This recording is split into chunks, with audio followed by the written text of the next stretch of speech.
होती है ना मस्त। आजा डियर स्टूडेंट्स, रिफ्रैक्टिव इंडेक्स उसमें न्यूमेरिकल देखेंगे हम। लास्ट टाइम भी बोर्ड में एक न्यूमेरिकल आया था। तो अभी एक हमारा प्रीवियस वीडियो में एक थोड़ा सेशन रह गया था कि इंसिडेंट रह आ रही है रिफ्रैक्शन केस में, बैंड हो रही है। तो ऐसा कोई केस है जिसमें लाइट बैंड नहीं होती है? देखो, या तो मीडियम सेम होना चाहिए। डेंसर मीडियम में वाटर वाला मीडियम है तो उसके नीचे भी क्या लगा दो, वाटर वाला मीडियम लगा दो। कोई बैंडिंग होगी क्या? कोई बैंडिंग ही नहीं होगी, है कि नहीं? या फिर डेंसर मीडियम है, इसमें परपेंडिकुलर भेजो रेस। रेस कैसे भेजो? परपेंडिकुलर। तो स्टूडेंट वो ऐसी आएगी और ऐसी की ऐसी फिर वापस निकल जाएगी, कोई भी बैंडिंग नहीं होगी। सीधी की सीधी वो आएगी और वो नीचे निकल जाएगी एकदम, कोई बैंडिंग नहीं होगी। तो ध्यान रखना, जब भी किसी को तुम 90 डिग्री एंगल पे भेजोगे परपेंडिकुलर, तो कोई भी बैंडिंग नहीं होगी, या फिर मीडियम सेम होना चाहिए, कोई भी बैंडिंग नहीं होगी। तो ये एक नोट कर लेना ये कि जब भी तुम whenever ray of light is fall perpendicular to the object, then there is no bending. Clear? No reflection takes place. Clear, student? So wait. Refractive index. What is refractive index? Diamond देखा? Diamond क्यों इतना spark करता है ज्यादा? ऐसा क्या है उसमें जो डायमंड इतना स्पार्क करता है? चलिए, 12th स्टैंडर्ड का क्वेश्चन है। Total due to total internal reflection TIR। लेकिन नोटिस किया क्यों इतनी चीजें स्पार्क करती है? शॉर्ट ले लो, कंची आती, कंची वो भी स्पार्क करती है। क्यों? ऐसा क्या है उसमें?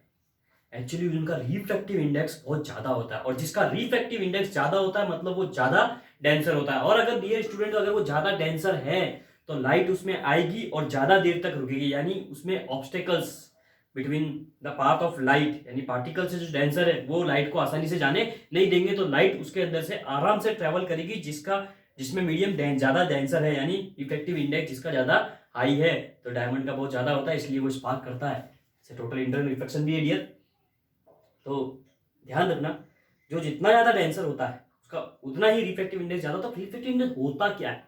ठीक है, तो रिफ्रैक्टिव इंडेक्स मतलब इसको नीटा से हम नोट कर दो, नीटा से नोट कर दो, कोई दिक्कत नहीं है। Speed of light in one medium to the speed of light in another medium, ये होता है ratio. Speed of light in one medium to the speed of light in another medium, इसको ही बोलते हैं हम dear students effective index. Speed of light in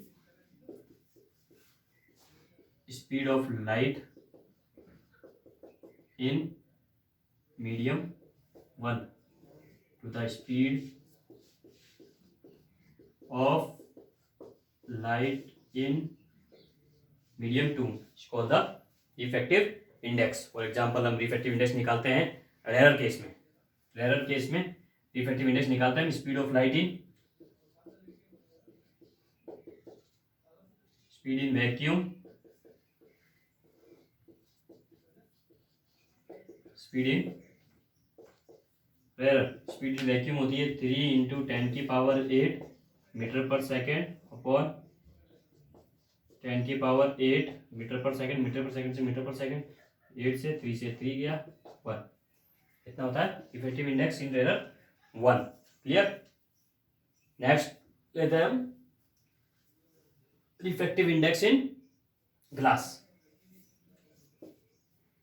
formula लिख रहा हूं, रिफ्रैक्टिव इंडेक्स इन ग्लास। तो ऊपर तो रहेगा refractive speed of light in vacuum या speed of light in air, ये तुमको रखना ही है। ऊपर होती है 3 × 10⁸ अपॉन, दूसरा ले लो ग्लास का निकालना था तो जिसका निकालना है वो नीचे 2 × 10⁸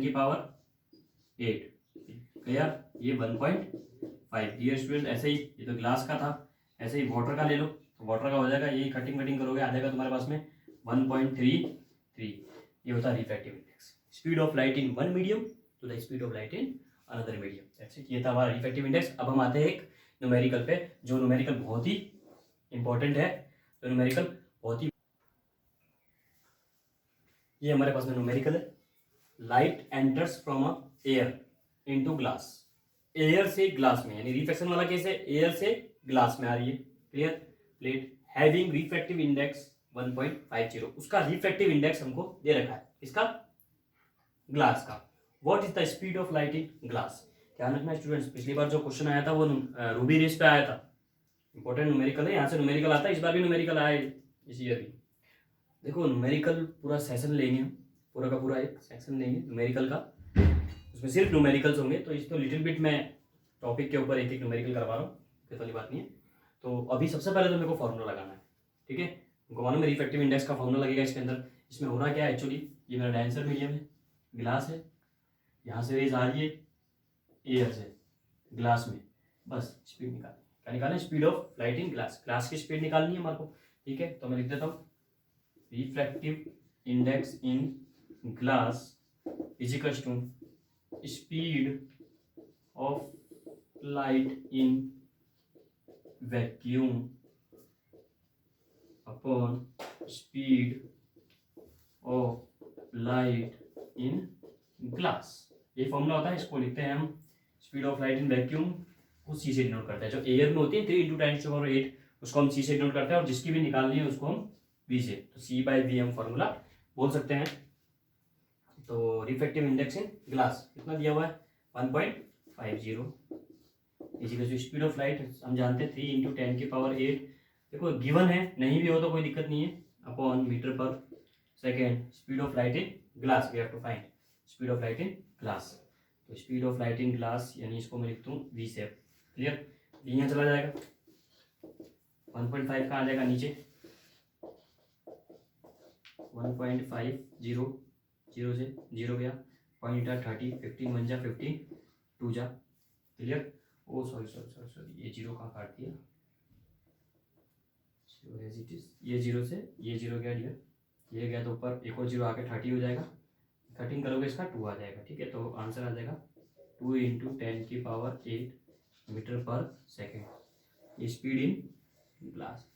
ये सिंपल सा एक न्यूमेरिकल आता है, इसकी बेस पे रिफ्रैक्शन ऑफ लाइट। देखो जी इसमें अब कंप्लीट हो गया है, अब इसके बाद में हम पढ़ने जाएंगे लेंस, हम लेंस का पढ़ेंगे, लेंस से वही रूल, इमेज फॉर्मेशन, फिर उसके न्यूमेरिकल, फिर उसके बाद में पावर ऑफ लेंस, चैप्टर हो जाएगा कंप्लीट। तो अभी के लिए थैंक यू।